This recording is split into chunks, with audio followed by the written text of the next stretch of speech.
ரெட்டியார்பட்டி, மூலக்கரைப்பட்டி, முனஞ்சிப்பட்டி, இந்த 3 பட்டியும் லேஸ்பட்ட பட்டி இல்லை போல தெரியுது.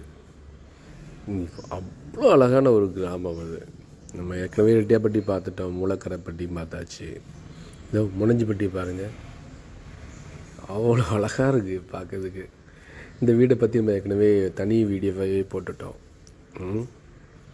சுற்றி ரோடை தாண்டி 2 பக்கம், அந்த பக்கம் பார்த்தீங்கன்னா முழுக்க வயக்காடு தான். அப்படியே ஒரு அக்மார் குத்திய கிராமமாக இருக்குல்ல.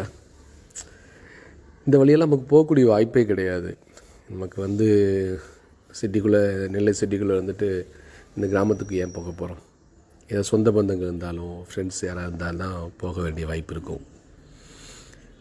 ஏதோ ஒரு வாய்ப்பு கிடச்சிது இறைவனர்களால்.